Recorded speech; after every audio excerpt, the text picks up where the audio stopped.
tried to explain very simply to a Western audience what that meant. And there was a lot of discussion about the title, whether to call it Taiwan Betrayed or Formosa Betrayed or just Formosa or just Taiwan. As many people know, there is a book called Formosa Betrayed. That book was written by an American, George Kerr, who actually experienced the 228 massacre. And it was actually while reading the book that was one of my major inspirations for making this film. And so I originally, the title was a proxy, frankly. I used it as an inspiration at the time as I was beginning to put the project together. But the name just stuck.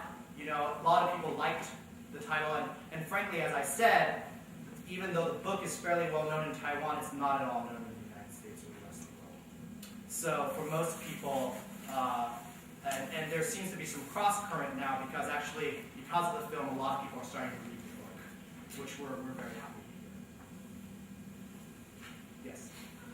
I also read the book, and I was going to ask you about that.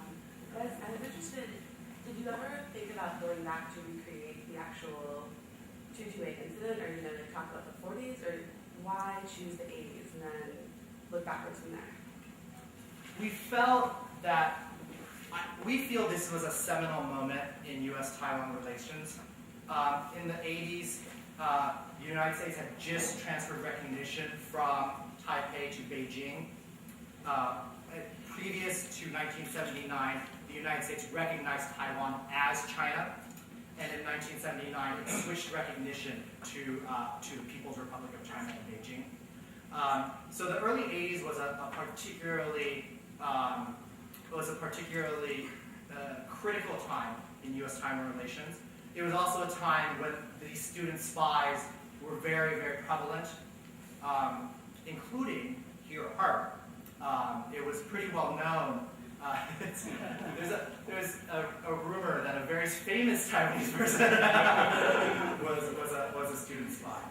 And I wish I don't remain nameless right now. But it's pretty much everywhere where there were Chinese and Taiwanese students in the United States, there were student spies.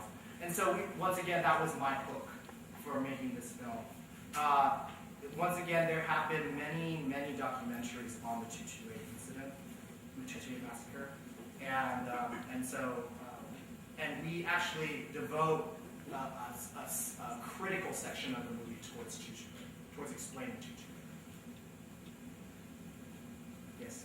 So the 228 incidents and the quieter periods, the period is happens about 20 to 50 years ago, and it's already changed a lot in Taiwan about this kind of situation.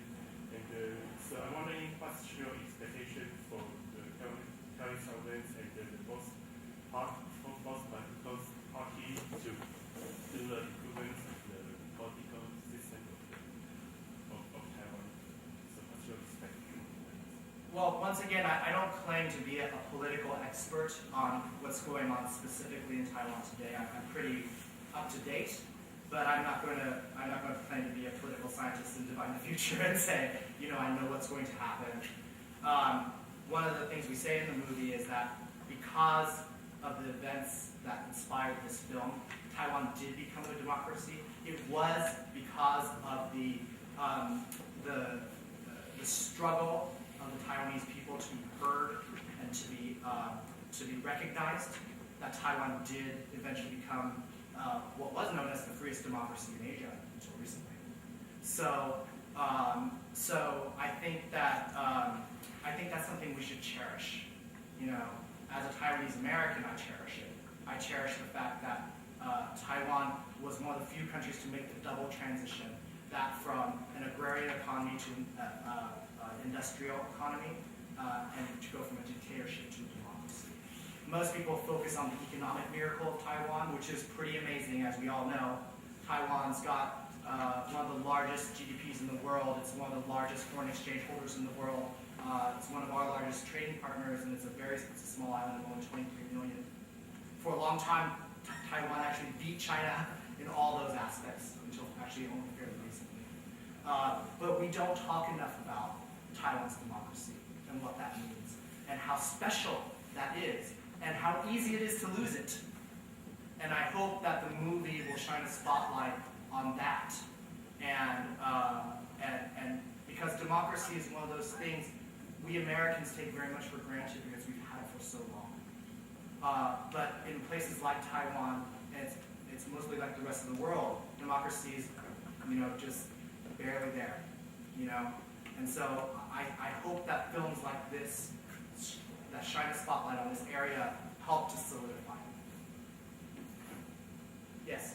Just wondering, what has your experience been promoting this film within the Taiwanese American community and also among your family and friends, even here in Taiwan? What's been your personal experience? It's been really, really nice. As I said, this film wouldn't exist without the Taiwanese community support. I just wouldn't. And I feel a tremendous amount of gratitude to the Taiwanese American community for putting the funding for this together and to support. I mean, really, we did this, with nothing, with an idea. It started off just with a simple idea, and now, literally, I think we did over between 500 and 600 fundraisers in, cities all across the United States, Canada, and Taiwan, and we spoke to over 10,000 people.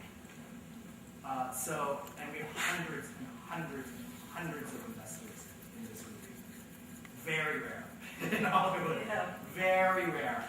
Usually, for an independent film, you get one or two rich guys and you just do it. Very rare. We did this, we've always run this like a political campaign. We ran this like how Obama or Hillary or McCain would raise their money. In fact, we have investors who have invested in all three campaigns. and we ran it like a campaign. And even this part of it, the promotional aspect of it, is being run like a political campaign because, sadly, that's my background, is in politics. And so I worked in politics for 10 years before becoming a filmmaker. So I've always been a student of politics. I've worked in government. I was a lobbyist. I worked on Capitol Hill. I worked for both Clinton and for Bush.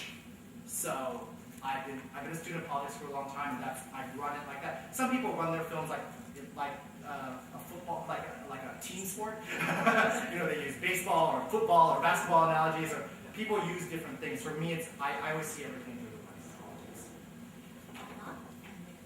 Excuse me, we are not going to see the movie today. I'm sorry, I didn't know I'm missing. Sorry about that.